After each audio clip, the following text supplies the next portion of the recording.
बे समाव लानानै फैदों मोनसे गोनांथार रादाब। आथिखालनि डिजिटेल मुगायाव मबाइल नाम्बारा फोनांजाबनायनि मोनसे राहाल' नङा, बियो जोंनि सिनायथिनि मोनसे गोनांथार बाहागो जाबाय। Banking, UPI, social media account, online shopping खालामनाय, सरकारि स्किम आरो गोबां गोनांथार सिबिथाइफोरा दायो मबाइल नाम्बारजों फोनांजाबनाय जाबाय। बेबादि थासारियाव जुदि नोंथांनि मुङाव एबा आधार कार्डआव नंखाय सिम सोलिगासिनो दङ, अब्ला बियो नोंथांनि थाखाय मोनसे गिदिर जेंना जाहोनो हागौ। थांनाय समफोराव नंखाय सिम आरो साइबार थगायनायनि जाथायफोरा गोख्रैयै बांनो हमदों। गोबां समावनो माखासे सुबुंफोरा बेखौ हमदांनो हाया आरो खायसे सुबुङा गुबुननि सिनायथिखौ गाज्रि रोखोमै बाहायो। गुबुननि मुङाव सिम कार्डखौ एक्टिभेट खालामनानै बै सिमफोरखौ थगायनाय एबा गुबुन आयेन बेरेखा खामानिफोराव बाहायो, जायनि जाहोनाव गुबै सुबुङा आयेनारि जेंनाजों मोगा-मोगि जानो गोनां जायो। बेबादि समाव मा राहा लानाया गोनां आरो बे जेंनानिफ्राय माबोरै बारग'नो हागोन? गोबां गोनो गोथोआव गोग्लैनो हागौ नोंथांमोनहा। गासै भारतआवनो नोंथांनि आधारजों फोनांजाबनाय मोनगु सिम कार्डफोरखौ लानो हायो, नाथाय बेनि बांसिन नोंथांनि मुङाव सिम कार्ड थायोब्ला जुरिमाना होनांगोन होननानैबो फोसावदों सरकारा। नोंथांनि मुङाव मोनबेसे सिम कार्ड दं बेखौ माबोरै मिथिगोन? नैबे रादाबनि गेजेरजों फोरमायनि फै।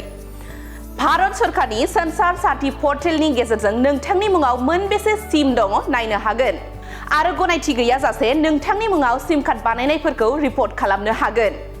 गिबियावनो sansarsathi.gov.in वेबसाइटआव हाबनानै नोंथांनि आधारजों सोमोन्दो गोनां मबाइल नाम्बार आरो केपचाखौ हो।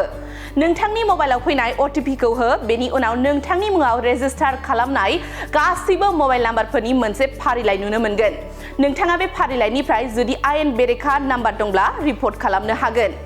मख'नो गोनांदि आयेन बेरेखा खामानिफोरनि थाखाय नोंथांनि आधारखौ गाज्रि रोखोमै बाहायनायनिफ्राय रैखाथि होनो नोंथांनि टेलिकम सिनायथिनि सायाव नोंथांखौ सामलायनाय आरो सांग्रांथि होनो थाखाय बे संसार साथी पर्टेलखौ बेखेवदों भारत सरकारा।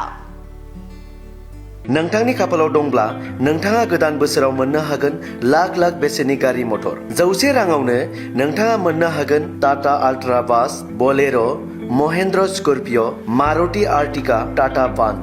इस्ट सामथाइबारि ब्रह्म मन्दिर कनस्ट्राक्सन कमिटिया नोंथांमोननि थाखाय बे खाबुखौ लाबोदों। फैगौ 2026 इं मायथाइनि 15 फेब्रुआरियाव जागोन बरादनि खेला लटारिया। चिरां जिल्ला इस्ट सामथाइबारियाव जागोन इस्ट सामथाइबारि ब्रह्म मन्दिर कनस्ट्राक्सन कमिटिनि बानजायनायाव। नोंथांनि खाफालाव दंब्ला नोंथाङा मोननो हागोन सेथि बान्था टाटा अल्ट्रा बास, नैथि बान्था यामाहा ZR, थामथि बान्था फ्रन्स सिग्मा, ब्रैथि बान्था टाटा पान्च, बाथि बान्था TVS एन्ट्रक, द'थि बान्था मारुति आर्टिका, स्निथि बान्था बेलेनो, दाइनथि बान्था पालसार 125, गुथि बान्था टाटा टियागो, जिथि बान्था एल्टो K10, जिसेथि बान्था ई-रिक्शा, जिनैथि बान्था बोलेरो, जिथामथि बान्था महिन्द्र स्कर्पिय'।